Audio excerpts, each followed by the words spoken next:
अभिव्यक्ति चैनल में आप सभी का स्वागत है। साहित्य पर आधारित इस कड़ी में आप देख रहे हैं और सुन भी रहे हैं और जान भी रहे हैं साहित्य के अंतर्गत भारतीय साहित्य और विश्व साहित्य में मूलभूत अंतर क्या है।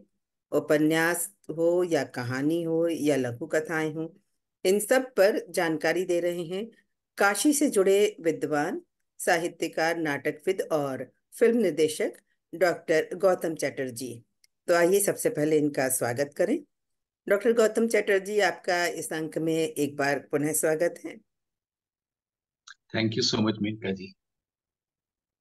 डॉक्टर गौतम चटर्जी, अभी तक आपने भारतीय साहित्य और गैर भारतीय साहित्य यानी विदेशी साहित्य के बारे में जो बताया, तो उसमें हमने शुरुआत की थी भारतीय साहित्य से और साथ साथ जान रहे थे विदेशी साहित्य के बारे में भी।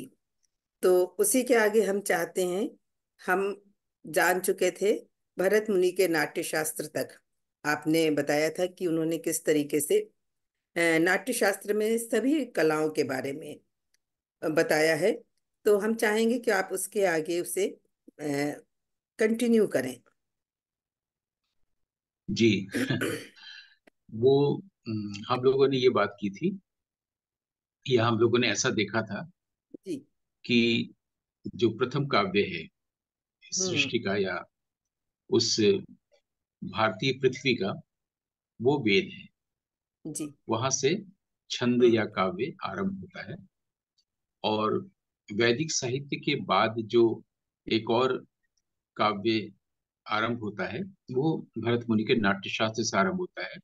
भले ही हम हम्म। उसे नाट्य कहते हैं, लेकिन हम्म। जिसे कहानी, कविता, उपन्यास का देश कहते हैं, उसकी शुरुआत या उसका आरंभ हमें वहां से मिलता है। जी। वैदिक समय में ही पंचम वेद से या नाट्य शास्त्र से इसका हम्म। उल्लेख हमने किया था। जी। वहां से हम लोग सातवीं हम्म। शताब्दी तक आए थे। जी। जी। सातवीं शताब्दी तक आए थे का मतलब है कि हम्म। बाणभट्ट ने जो भी रचना की है, हाँ, जैसे अ, कादम्बरी है, या हर्ष ने जो रचना की है, जैसे रत्नावली है, जी। हाँ, या नागानंद है। तो हम्म। ये जो रत्नावली और इसका समय है कादम्बरी का, ये हम्म। सातवीं शताब्दी पाया गया। जी। सातवीं शताब्दी का मतलब होता है कि 600 से लेके 699। उसके ठीक हम्म। पहले चौथी शताब्दी में कालिदास हुए हैं। कालिदास से पहले भास हुए हैं, फिर शूद्रक हुए हैं, भवभूति हुए हैं। हम्म। अच्छा, वासव दत्ता, जो स्वप्न वासव दत्ता इन्होंने लिखा था भास में, इसके हम्म। अलावा भी वासव दत्ता नाम से रचनाएं हुई हैं। सुबंधु एक बहुत अच्छे लेखक थे जिन्होंने वासव दत्ता लिखी थी। जी। तो प्रतिमा नाटक भास ने लिखा था। तो ये एक परंपरा हमें भरत मुनि से लेकर के हम्म। और रत्नावली तक या कादम्बरी तक मिलती है, सातवीं शताब्दी तक। उसके बाद से लेकर 20वीं शताब्दी तक हमें कुछ नहीं मिलता है। जी। तो उधर हम लोग देख रहे थे कि हम्म। भारत के बाहर 15वीं शताब्दी का साहित्य भी हमें मिला है, 16वीं, 17वीं, 18वीं, 19वीं लगातार मिला है। जी। तो एक तो हम लोग को ये ध्यान में रखना है। हम्म। दूसरा ये ध्यान में रखना है कि हम्म। हम लोग कहानी, कविता, उपन्यास के जो अलग अलग वो बना लिए हैं, कैटेगरीज बना लिए हैं, जी। अगर जी। हम ऐसा न करें तो हम विश्व हम्म। साहित्य को अच्छी तरह से समझ सकते हैं।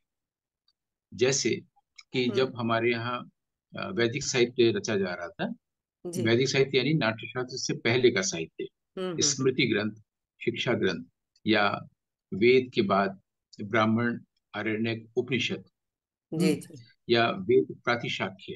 तो हम्म। उस वक्त हमारे यहाँ हमारे देश के बाहर सोफोक्लीज, यूरिपिडीज वगैरह लोग नाटक लिख रहे थे और नाटक मंचस्थ कर रहे थे। तो हमारे यहाँ भी ऑडिटोरियम की बात भरत मुनि ने की जी। और वहां पर नाटक खेले जाने लगे। और वहां पर लाइट नहीं होता था, माइक नहीं होता था, वहां भी हम्म। ऐसा होता था, यानी एक समानता मिलती है। जी। जी। लेकिन उसके बाद हमारे आलोचकों ने हमें ये बताया कि हम्म। भारतीय जो साहित्य है वो सुखांत है और भारत के बाहर जो है वो दुखांत है ना। अच्छा, मतलब। लेकिन अगर हम लोग गौर से देखें तो हम्म। हमारी भारतीय रचनाओं में ज्यादा से ज्यादा जो रचनाएं हैं, साहित्य जी। है, हम्म। उसमें दुख ही है ज्यादा से ज्यादा। हम लोग को अच्छा। लगता है कि अंत में दुष्यंत शकुंतला मिल गए, हम्म। है ना, या राजा जो है पुरुरवा, वो वासवदत्ता से मिल गए। मिल हम्म। जाना को हमारे यहाँ सुखांत या अंत को सुख दिया गया ऐसा नहीं है। जी जी। तो इसको देखना पड़ेगा कि हमारे यहाँ एक और शब्द आया है, हम्म। प्रसाद अंत, मतलब। जिसको प्रासादांत बोलते हैं साहित्य में। प्रसाद हम्म। अंत का मतलब होता है जहाँ सुख और दुख का मिश्रण रहता है। अच्छा अच्छा। तो इस दृष्टि से अगर हम लोग देखेंगे हम्म। तो भारतीय और पश्चिमी साहित्य में हमें अंतर नहीं दिखेगा, अंतर मिट जाएगा। हम्म। ऐसे कई कहानियां याद की जा सकती हैं, भले ही उनको नाटक के रूप में लिखा गया है, भले ही उसको उपन्यास के रूप में लिखा गया है ना। हम्म। तो जैसे मुझे अभी एक कहानी याद आ रही है, जी। बाल्जाक हुए हैं हमारे यहाँ बहुत बड़े हम्म। लेखक विश्व में, फ्रेंच। जी जी जी। भले ही उनका जन्म जो हुआ है 1790 या 95 या 1798 हम्म। में हुआ हो, लेकिन उन्होंने 1830 के आसपास एक बहुत अच्छी कहानी लिखी थी। तो हम्म। 19वीं शताब्दी के रचनाकार हुए। अच्छा। उनकी कहानी मुझे अभी याद आ रही है, हम्म। जिसका नाम है पैशन इन द डेजर्ट, मैंने डेजर्ट में, रेगिस्तान में हम्म। पैशन। अच्छा। और इस कहानी ने हम्म। उस वक्त पूरे दुनिया भर के लेखकों का, पाठकों का या हम्म। रचना सचेतकों का ध्यान खींचा था। हम्म। और उसमें एक पैंथर की बात आई आती है। जी जी। हमारे यहाँ उसमें लायन, जो फ्रेंच से अंग्रेजी में अनुवाद हुआ है, उसमें हम्म। लायन, टाइगर या लेपर्ड की तो बात नहीं, पैंथर शब्द ही था, मतलब पैंथर होता है तेंदुआ। जी जी। तो हाँ, तो होता क्या है कि एक सैनिक, दो देशों में उस वक्त लड़ाई वगैरह की खूब बातें होती थी दुनिया में। दुनिया के लोग हम्म। तो हमेशा लड़ते ही हैं, इसीलिए तो साहित्य और हम्म। कला की जरूरत है। तो हम्म। उसमें एक सैनिक भागता हुआ किसी तरह से अपनी जान बचाकर एक गुफा में छुपता है जी। आधी रात, और वो सो जाता है। आधी रात का मतलब 10-11 बजे सो जाता है। हम्म। सुबह उसको लगता है कि उसके पास कोई लेटा हुआ है, जी। और और उसका एक हाथ उसके बदन पर है, दोनों लेटे हुए हैं एक दूसरे से जुड़कर। जो बगल में लेटा हुआ है उसका हाथ उसके बदन पर है, और वो गर्म गर्म सांसें भी महसूस कर रहा है। हम्म। रात का समय, इसको पता भी नहीं चल रहा है। जैसे हम्म। जैसे दिन का उजाला होता है वो महसूस करता है कि वो कोई अ, शेर जैसी कोई चीज अरे। है। हम्म। अब वो हाथ भी नहीं हटा पा रहा है उसके अपने ऊपर से कि कहीं ये जाग ना जाए। अच्छा। धीरे धीरे उसको पता चलता है कि हम्म। वो शेरनी है या एक फीमेल पैंथर है। हम्म। और अगर वो जाग गया या जाग गई जी। तो फिर तो इसको तुरंत खा लेगा या खा हम्म। लेगी, सॉरी। हम्म। तो धीरे धीरे किसी तरह से अपने हाथ को निकालता है कि वो जग न जाए। हम्म। और फिर पूरी कहानी इसी में डेवलप होती है। वो हम्म। भी उसको देखती है और ये भी उसको देखता है, धीरे धीरे दोनों साथ रहने लगते हैं। और ये हम्म। मौके की तलाश में होता है कि कैसे वहां से जाए, क्योंकि ये कहीं भी अगर चला जाता है उस एरिया हम्म। में, तो ये भी ढूंढते ढूंढते पीछे पीछे आ जाती है। अरे। और अक्सर ऐसी ऐसे दृश्य भी बन जाते हैं जब लगता है कि वो उससे प्यार करने लगी है अरे। और उसको छोड़ नहीं सकती। और ये भी हम्म। सोचता है मेरे पास अगर कोई चीज अपनी रक्षा के लिए क्या है, तो एक हम्म। बड़ा सा छुरा है, या कैसे इस पर हमला करेंगे तो कहीं ये मेरे ऊपर हमला करके जीत न जाए। और हमला भी क्यों करे, ये तो मेरा कोई नुकसान नहीं कर रही है। हम्म। नुकसान अगर करना हो तो पहले ही कर चुकी होती। जी जी। और साथ साथ दोनों रहने लगते हैं वहां पर। और हम्म। ये, इसके दिमाग में डर भी रहता है और भागने की फिराक भी रहती है। और कई अच्छा। बार ऐसा होता है जब ये बहुत दूर तक निकल आता है, देख रहा हम्म। है कि फिर ये चली आ रही है, जैसे कि कोई अ, प्रेमिका हो जी जो जी। उसको छोड़ना नहीं चाहती है। अंत तक ऐसा होता है।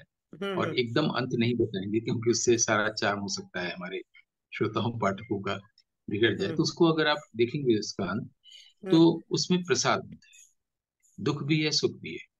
कई बार अच्छा। ऐसी घटनाएं, ऐसा करना पड़ता है हम्म। कि लोगों को लगे कि ये तो ठीक नहीं हुआ, लेकिन हम्म। उसमें दोनों रहता है। जी। तो बालजाक की इस कहानी के बाद मुझे एक और कहानी अभी याद आ रही है, हम्म। रविंद्रनाथ ठाकुर की। अच्छा। रविंद्रनाथ ठाकुर जब अब काफी उम्र हो गई थी, और उनके हम्म। समय में ही कलकत्ता के बहुत सारे ऐसे रचनाकार हुए हैं जो उनके विरोध में सिर उठाने लगे थे। अच्छा। विष्णुदेव वगैरह लोग ग्रुप बना लिए थे, क्योंकि हम लोग राविंद्रिक प्रभाव से बाहर निकलना चाहते हैं। तो हम्म। उस वक्त उन लोगों ने एक तरह से चुनौती भी दी थी, इस उम्र में हम लोग प्रेम कहानियां, कविता लिख रहे हैं, अब तो वो लिखना छोड़ दिए हैं, वो हम्म। कबीर, बाउल और उपनिषद करते हैं। तो हम्म। रविन्द्रनाथ ने उनकी प्रतिक्रिया पर एक उपन्यास लिखा था जो प्रेम कहानी है। अरे। जैसे एक प्रेम अच्छा। कहानी मैंने बालजाक की बताई हम्म। कि पैशन इन द डेजर्ट, वैसे उन्होंने एक प्रेम कहानी लिखी जिसका नाम उन्होंने लिखा कि शेषेर कविता, माने हम्म। आखिरी कविता, अच्छा। Last poem. हम्म। तो उसमें प्रेम कहानी, और जितने भी यंग हमारे राइटर्स थे वो सभी चकित रह गए, इतनी अच्छी अच्छा। प्रेम कहानी है। हम्म। तो ये इस प्रेम कहानी में शेषेर कविता सभी लोग को पढ़ना चाहिए, शायद अनुवाद हुआ हो। हम्म। एक यहाँ पर एक मुझे बताते हुए अफसोस भी हो रहा है कि हिंदी में जो रविंद्र साहित्य का अनुवाद हुआ है हम्म। वो अच्छा नहीं हुआ, नहीं कहना चाहिए, बल्कि बहुत खराब हुआ है। अरे। जब उनके 150 साल मनाई जा रही थी 2011 में, तो हम्म। साहित्य अकेडमी ने जो कुछ भी साहित्य रविंद्र रचनावली छापा था, तो वह हम्म। एक भी पढ़ने नहीं थी। अगर आप अरे। रविंद्रनाथ की कुछ भी पढ़ना चाहें हिंदी में, तो हम्म। बिल्कुल पढ़ने लायक नहीं है। थोड़ा बहुत अंग्रेजी में मिलता है, वरना काफी लोग बांग्ला इसीलिए सीखते हैं कि रविंद्रनाथ को पढ़ सके। अच्छा तो अच्छा। ये जो शेषेर कविता है, हम्म। इसमें क्या होता है कि एक व्यक्ति, अमित रॉय, हम्म। अमित रे लिखता है वो, मुझे लगता है हम्म। ये कहानी पढ़ के सत्यजीत रॉय ने भी सत्यजीत रे लिखना शुरू किया होगा। वो अच्छा। बैरिस्टर बन के इंग्लैंड से लौटता है, इंग्लैंड में ही उसके साथ जो लड़की थी उससे लोग प्रेम भी करते हैं, और प्रेम का कि वो मैंने रिंग भी पहना चुका है, और वो भी हम्म। बाहर आती लौटती है, जो उसकी हम्म। बहनों की सहेली भी है, बहुत पक्की दोस्त है। और हम्म। रहने लगते हैं, तो एक उच्च मध्य वर्गीय परिवार का वो लड़का है अमित। फिर वो हम्म। बीच में घूमने जाता है शिलोंग, वहां पर एक मिस्ट्रेस कहें या अ, बच्चों को पढ़ाने वाली एक लड़की है, लावण्या, हम्म। अ, उससे दोस्ती हो जाती है, फिर प्रेम होता है। तो हम्म। बंगला में तो जैसे रविंद्र नहीं होता ना, रविंद्र होता है, अच्छा। रविंद्रनाथ। और फिर वो लावण्या, लावण्या, तो हम्म। उसका नाम भी रखता है कि हम तुमको वो हम्म। कहेंगे, बोन्या कहेंगे, या फिर बन्या कहेंगे। बन्या माने वर्ण्या, जैसे वो बाढ़ आती है ना, जी। तो उसको भी कहते हैं। अच्छा तो अच्छा। और उसको वो मीत कहने लगती है, दोनों में दोस्ती, फिर प्रेम भी हो हम्म। जाता है। और हम्म। लगभग शादी की डेट भी, उनको भी इसको रिंग वगैरह वो पहनाता है, और सारी चीजें। इस बीच उधर पता चल जाता है कलकत्ता में इनकी अच्छा। बहनों को, और कि शिलोंग में कोई लावण्या है ऐसा। फिर वो लोग हम्म। आते हैं, हम्म। और अंत जैसा भी होता है, लेकिन उसमें एक चीज होता है कि जो प्रेम है, हम्म। ये दोनों लोग ये सोचते हैं कि प्रेम की रक्षा कैसे करें, अमित और लावण्य। तो अच्छा। प्रेम की रक्षा के लिए हम्म। अमित जो है, जो पहले जिस लड़की से उसका प्रेम था, हम्म। जिसने कि आकर लावण्य के घर में अपनी अंगूठी उसको वापस कर दी थी, जी लौटा जी। दी थी। और उसने कहा था कि जिसने इसको ग्रहण किया था वो नहीं है जिसने भी वापस लौटाया। तो हम्म। उसकी रक्षा के लिए ये उसी लड़की से फिर विवाह कर हो जाती है अमित की, और लावण्या पहली की वाली से। उसी के साथ, पहली बारी से। और हाँ। लावण्या की का एक दोस्त रहता है उसका क्लासमेट, जो उसके घर में उसके पिताजी से पढ़ने आता था, शोभन हम्म। लाल। वो, और उनको ये उनके शोभन लाल के पिताजी आकर के हम्म। लावण्या के पिताजी से बोले थे कि आपका लड़का, मेरा लड़का आपके घर पढ़ने आता है, उसकी किताब में हम्म। फूलों की पंखुड़ियां निकली है और लावण्या की का पेंटिंग निकला है, यही सब हम्म। करने आता है, तो दोबारा कदम न रखे। तो हम्म। लावण्या की पिताजी बहुत सहृदय होते हैं, लेकिन हम्म। लावण्या उसको दोबारा अपने घर में देखती है, तो बोलती है कि जब आपके फादर ने मना किया तो क्यों आए। अच्छा। तो फिर अलग हो गए होते हैं शुरू में। बाद हम्म। में ये शोभन लाल से शादी कर देती है लावण्या। उधर अमित केतकी नाम की उस लड़की से जो इंग्लैंड में रही है, जिसको बाद में वो किया नाम से बुलाता है। तो प्रेम की रक्षा के लिए वो लोग हम्म। ऐसा करते हैं कि प्रेम ये हृदय में रहेगा, लेकिन तो बाहर विवाह ये से कैसा रहेगा। प्रेम है कि उससे भी प्रेम है? तो सच्चा प्रेम किससे नहीं, था? वो प्रेम असल में शुरू के दिनों में किसी के प्रति आपका इन्फेचुएशन हो सकता है, आकर्षण हो सकता है, लेकिन हम्म। एक्चुअल जो प्रेम की भावना है, अ, वो तो अमित में लावण्य के प्रति ही हुई थी, और लावण्य में भी अमित के प्रति ही हुई थी। यही जिसको आमतौर पर ट्रू लव कहते हैं या सोलमेट कहते हैं। एक्चुअली वो विवाह के बाद भी हो सकता है, विवाह से पहले भी हो सकता है। प्रेम पर मुझे क्या कहना है इस पर थोड़ी देर बाद करेंगे। अभी हम लोग प्रसाद अंत को देख रहे हैं कि हम्म। दोनों के पास ये दुख है कि विवाह नहीं कर रहे हैं, दोनों अलग अलग जगह विवाह कर रहे हैं, लेकिन प्रेम को भी रख रहे हैं कि हृदय में प्रेम रहेगा। ऐसा एक अंत रविन्द्रनाथ ने शिशिर कविता में दिया था। हम्म। और मुझे ये बताने में खुशी हो रही है, जैसे अभी मुझे अफसोस हो रहा था हिंदी में अनुवाद हम्म। अच्छा नहीं हुआ है, वैसे खुशी ये हो रही है कि इस पर कई लोगों ने फिल्म बनाई है, रेडियो अच्छा। रूपांतरण भी किया है। और हम्म। हाँ, सौमित्र चटर्जी उन लोगों ने इनको हम्म। बहुत वॉइस एक्टिंग भी की है। हम्म। लेकिन इस पर फिल्म बहुत अच्छी बनी थी 2014 में। सुमन मुखोपाध्याय ने फिल्म बनाई थी, जो 2015 की शुरुआत में वो जो कौन सी जगह है ना सऊदीया में, जो मैं बार बार नाम भूल जाता हूँ, जो ये जो भी शाहरुख खान की फिल्म आई है उसकी जगह क्या एक अक्सर ही लोग उधर जाते हैं, लोग घूमने भी जाते हैं दुबई। जहाँ, दुबई। दुबई। ये नाम मैं बार बार भूल जाता हूँ। हम्म। दुबई फिल्म समारोह में, अंतर्राष्ट्रीय फिल्म समारोह में ये हम्म। इसका प्रीमियर हुआ था फरवरी के आरंभ में। अच्छा। तो और जबकि 2014 में बनी फिल्म है, इस फिल्म को मुझे लगता है सबको देखनी चाहिए, क्योंकि कौन ये सी फिल्म है, क्या बहुत नाम है? अच्छे, वही लास्ट को है, अच्छा। शिशिर कविता, रविन्द्रनाथ की, सुमन मुखोपाध्याय ने बनाई है। अभी भी 2023 में भी उन्होंने एक फिल्म बनाई है, नौका डूबी। तो लेकिन ये जो फिल्म बनी है, ये फिल्म बहुत दिनों बाद भारत में एक अच्छी फिल्म बनी है।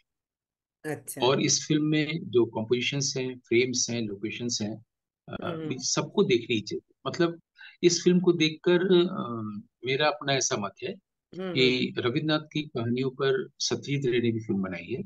जैसे हम्म। तीन कन्या बनाई है, तीन छोटी छोटी कहानियों पर। उसके हम्म। बाद घोड़े बाइरे बनाई है। उसके बाद हम्म। चारुलता बनाई है, जो पूरी दुनिया में बहुत अप्रिशिएट की गई है। हम्म। लेकिन रविन्द्रनाथ ठाकुर अगर चारुलता को देखते तो कहते सत्यजीत रे को कि दोबारा तुम हमारी कहानी या रचनाओं को छूना मत। अच्छा। और अगर इस फिल्म को देखते अभी जो बनी है, तो हम्म। शायद हम सब लोग अपने हृदय से लगा ले निर्देशक को, इतनी अच्छी फिल्म बनी है। ये अच्छा। इसको देखने से भी आ, हम लोग उस दुनिया में चले जाते हैं, क्योंकि ये कहानी 1928 में लिखी गई थी। उस हम्म। समय का भारतवर्ष, उस समय की चीजों को इस तरह से दिखाया गया कि राविंद्रिक प्रभाव भी है, स्लो भी है, और हम्म। 2014-15 की स्पीड भी है फिल्म में। अच्छा। ये हम्म। जादू है इसमें कि आपको वो हम्म। ये नहीं लगेगा कि आप कोई दो 1935-40 के कुंदन सहगल के समय की फिल्म देख रहे हैं, हम्म। देविका रानी के समय की। जी समय जी। 1928 का है, लेकिन हम्म। और तब का वातावरण भी है, और लेकिन अभी की स्पीड भी है ना। तो जी। और इस एक फिल्म को देख करके हम्म। ऋतुपर्णो घोष की सारी फिल्में बकवास लगने लगती है। जो चोखेर वाली वगैरह उन्होंने बनाई है, हम्म। आप अगर चोखेर वाली अब देखेंगे इस फिल्म को देखने के बाद, तो आपको वो बैड फिल्म लगेगी। अच्छा। ये फिल्म इतनी सुंदर है। हम्म। तो इसको मुझे खुशी है इसको बताने में। हम्म। तो प्रसाद अंत की बात कर रहे थे कि दुख सुख एक साथ जब आके अंत तक आता है, तो वो प्रसाद अंत है, हमारे कहा गया है। और हम्म। ये प्रसाद अंत शब्द भी आया जयशंकर प्रसाद से। अच्छा। प्रसाद जी ने अपने नाटकों या उन चीजों का अंत ऐसा किया है कि हम्म। वो प्रसाद अंत कहा जाता है, प्रसादांत, है ना। हम्म। यहाँ पर एक छोटी सी बात और हम जोड़ना चाहेंगे कि जी। मन्नू भंडारी ने एक कहानी लिखी थी, यही हम्म। सच है, जिस पर रजनीगंधा बनी थी। अच्छा। रजनीगंधा अगर बहुत लोगों ने देखी है कि हम्म। विद्या सिन्हा और अमन पालेकर के बीच में प्रेम है, विवाह होने जा रहा है, हम्म। और उसको बॉम्बे में कोई नौकरी के लिए जाना पड़ता है, तो उसको प्रथम प्रेम वहां पर उसका रहता है दिनेश ठाकुर के रूप में। दिनेश ठाकुर हैं। और वो उसको लगभग वो छोड़ चुकी है, लेकिन दिनेश ठाकुर, वो प्रेम तो है, उसके सारे अरेंजमेंट कर देता है वहां बॉम्बे में, लेकिन प्रेम है इसलिए कुछ प्रिविलेज नहीं लेता उसका, है ना। हम्म। तो सारे हेल्प कर देता है, कुछ जताता भी नहीं, कुछ नहीं करता। और हम्म। धीरे धीरे इस पर पहला प्रेम फिर जाग जाता है हम्म। विद्या सिन्हा में, अंत वो में जब गाना फिल्म होता है, अंत कई हो रहा बार होता यूं ही देखा है। है। हाँ, वो पूरी तरह से अब दिनेश ठाकुर की है, लेकिन आके वो निर्णय लेती है अमोल पालेकर से ही शादी करने का। तो हम्म। मेरी मन्नू जी से बात हुई थी दिल्ली में, तो जी। उन्होंने बोला यही सच है।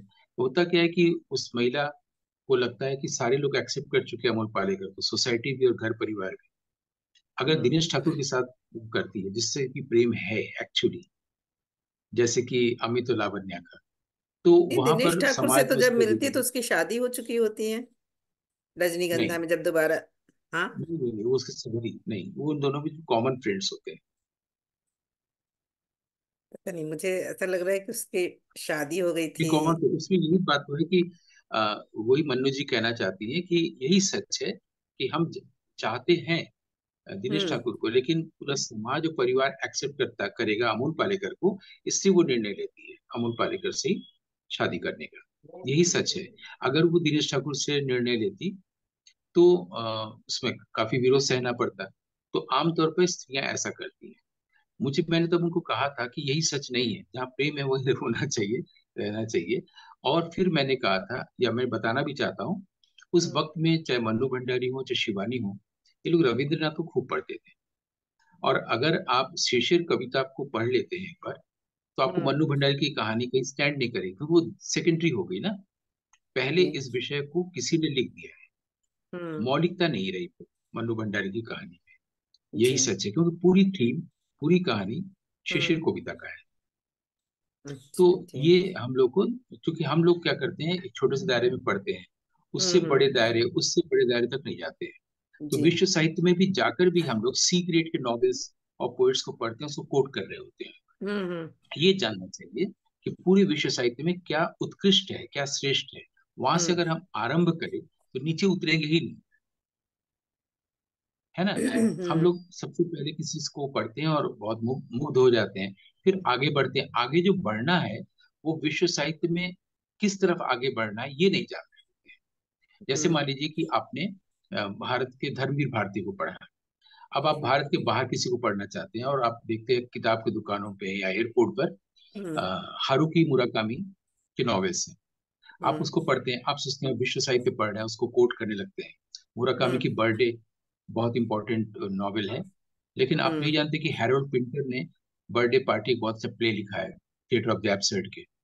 तो अच्छा। आपको बताने वाला कोई नहीं है कि हम्म। श्रेष्ठ ये नहीं है जो दिख रहा है हम्म। किताब की दुकानों पे, या और भी जैसे हमारे यहाँ बहुत सारे हिंदी में वो लेखक हो गए जिनकी किताबें यंग लोगों के बैग में जरूर रहती है ना। हम्म। नाम हम्म। लेने की जरूरत नहीं है, दो तीन चार लोग पिछले हम्म। 2 दशकों से प्राय युवाओं के साथ में, लेकिन उनको पता ही नहीं कि इससे अच्छा भी लिखा जा चुका है।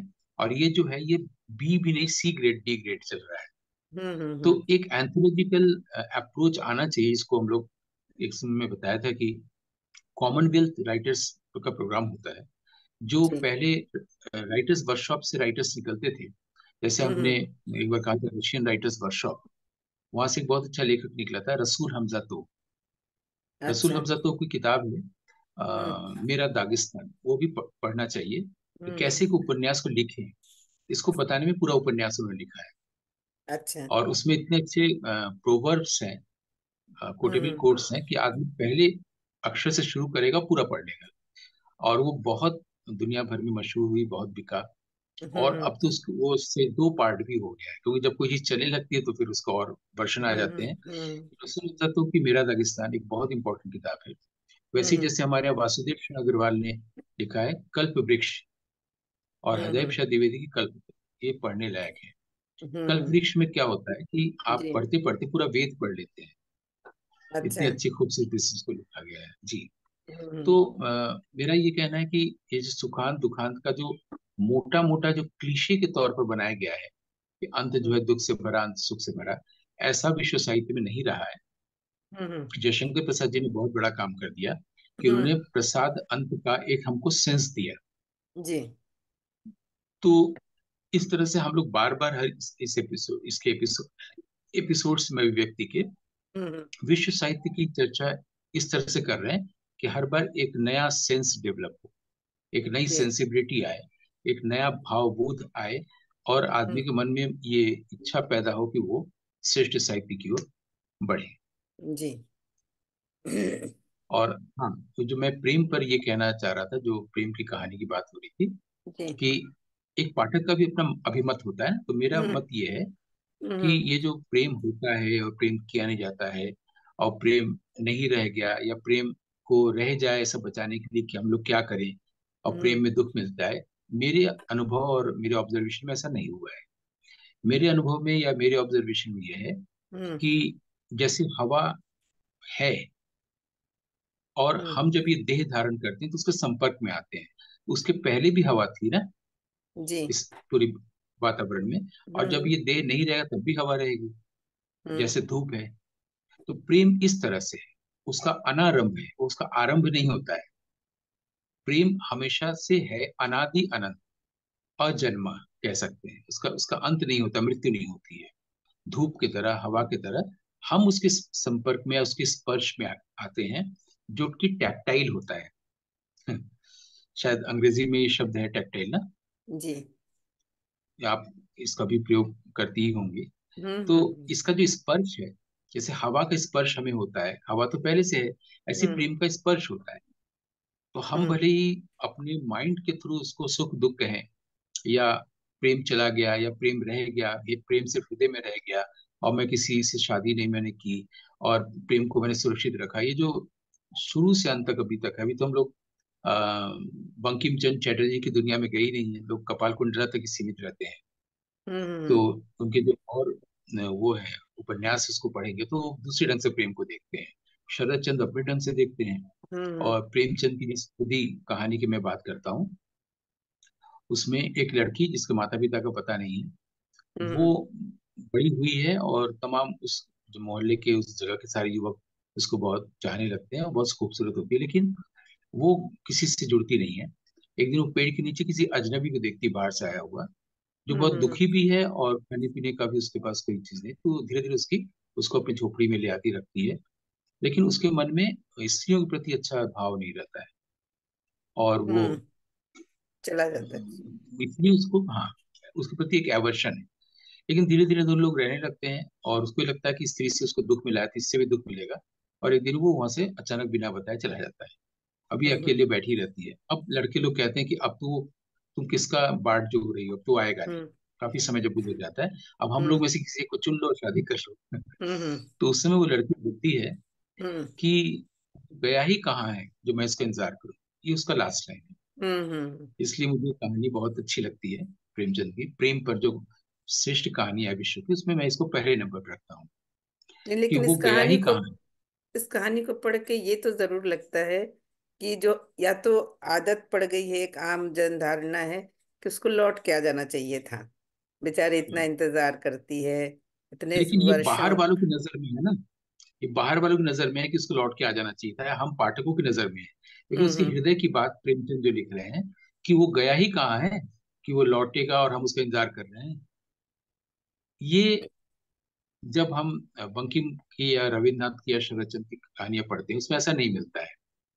ये और इसी तरह से ऑटम नाइट, मैंने शायद बताया होगा, मैक्सिम गोर्की की कहानी है। हम्म। एक एक समुद्र के किनारे एक छोटी सी जगह पर एक पुरुष स्त्री को लेकर कहानी है। और मुझे फिर आश्चर्य है, जैसे मुझे अभी अफसोस बताया, मैंने खुशी बताई, हम्म। अफसोस ये है, इस कहानी पर अभी तक दुनिया में किसी की निगाह नहीं, कि इस पर फिल्म ही नहीं बनी है। बहुत ही अरे। छोटे बजट में फिल्म बन सकती है एक हम्म। लड़के लड़की को लेकर। चूंकि हम लोग क्लीशे बनाते हैं बहुत, मैक्सिम गोर्की यानी माँ, बस खत्म।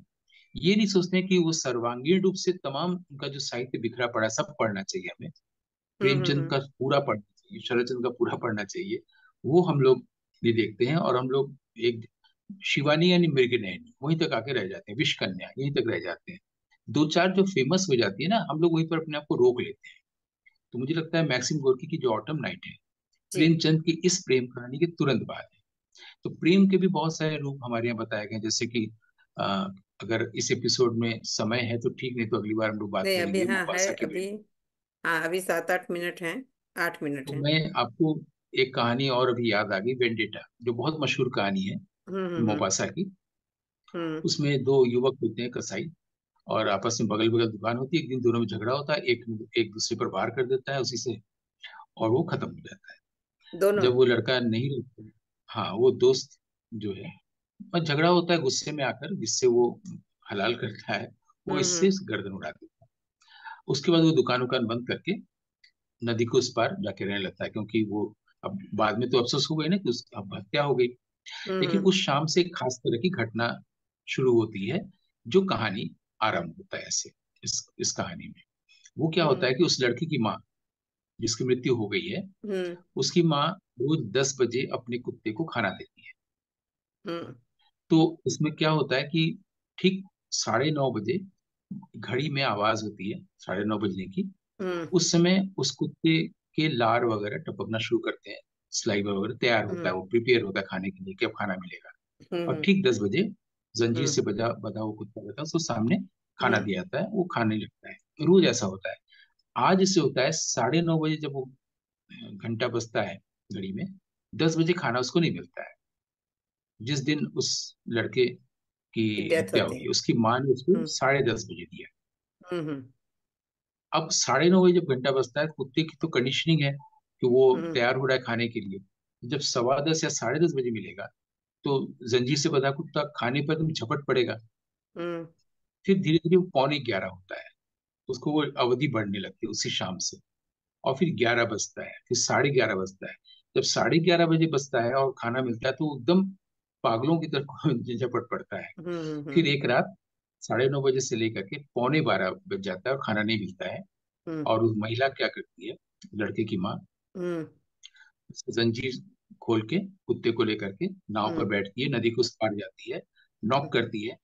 जहाँ पर वो कसाई जिसने हत्या की हम्म। थी वो रहता है, हम्म। नॉक करती है, दरवाजा खुलता है, वो सामने होता है, कुत्ते की जंजीरें छोड़ देती है अरे। और कहानी खत्म हो जाती है। तो ये जो बदला लेने पर ये जो कहानी, आदमी में बदला लेने की जो प्रवृत्ति होती है, हम्म। विश्व में इस तरह की कहानी इससे पहले नहीं लिखी गई थी, अभी भी नहीं लिखी गई है। और फ्रेंच में इसको वेंडेटा कहते हैं, बदला लेने की वृत्ति। तो फ्रॉइड हम्म। ने इसको साइकोलॉजी का टर्म बना लिया। अच्छा। जैसे सोफोक्लिस का जो था कि माँ और बेटे में प्रेम संबंध की बात को लेकर ये होता हम्म। है, तो साइकोलॉजी में फ्रॉइड ने इसको साइकोलॉजी का टर्म बना लिया हम्म। कि किंग इडिपस, इडिपस रेक्स नाम रखा गया, आदमी में ही होता है। वैसे ही जब रशोमन फिल्म बनाई, तो रशोमन इफेक्ट बन गया, कैसा होता है। उससे वेंडेटा भी होता है, लोगों में बदला लेने की इतनी ज्यादा, इतना प्रेम होता है अपने बेटे के साथ या किसी के साथ, कि उसके लिए वो बदला भी महिला ले सकती है। ये भी प्रेम का एक रूप है। तो हम्म। ये जो, और हमारे यहाँ चूंकि ऋषि मुनियों का साहित्य रहा है, वो हम्म। नागानंद और हर्ष और बाणभट्ट की में बात कर रहे थे। ऋषि मुनियों का जो, ऋषि मुनि कोई बाहर से दैहिक रूप से नहीं होते, हम्म। स्वभाव के हिस्से होते हैं, और अपनी वृत्तियों के को, बल्कि जो हम्म। क्लेश होता है, घृणा होती है, उसको ये लोग कंट्रोल कर लेते होते हैं। तो हम्म। वो लोग जो बदला लेने का उपाय भी जानते हैं, बदला लेने का सामर्थ्य भी होता है, लेकिन वो दूसरों की अच्छी चीजों को याद रखते हैं। और हम्म। ऐसा इसलिए कभी नहीं करते, इसलिए उनको साधु संत ऋषि मुनि कहा जाता है। यही सीखने की बात है। ये हमारे यहाँ के साहित्य से ये मिलता है। अच्छा। तो कुछ कहानियों को हम लोगों ने जिक्र किया आज। बिल्कुल। और और हम चाहेंगे कि कुछ और कहानियों को और विश्व के मतलब गैर भारतीय उपन्यासों के बारे में और चर्चा की जाए। तो इस अंक में तो आपने सचमुच बहुत अच्छी अच्छी कहानियां सुनाई और बहुत अच्छा लगा जान के। प्रसादांत जो है, एक नया टर्म सीखा हमने इसमें कि ऐसा अंत भी होता है जिसको ये नाम दिया जाता है। दुखांत सुखांत तो हम जानते थे, तो ये एक नई बात जानने में आई। और स्वभावतः आप जैसे हर अंक में कुछ ना कुछ नया और बिल्कुल गहराई से बताते हैं, ये सबसे अच्छी बात है। तो ऐसे ही कुछ अच्छा हमें अगले अंक में भी आपसे जानने को मिलेगा इसी विषय पर। तो आज के लिए हम इसका यहीं समापन करते हैं। और आपका बहुत बहुत धन्यवाद, doctor Gautam Chatterjee. Thank you so much.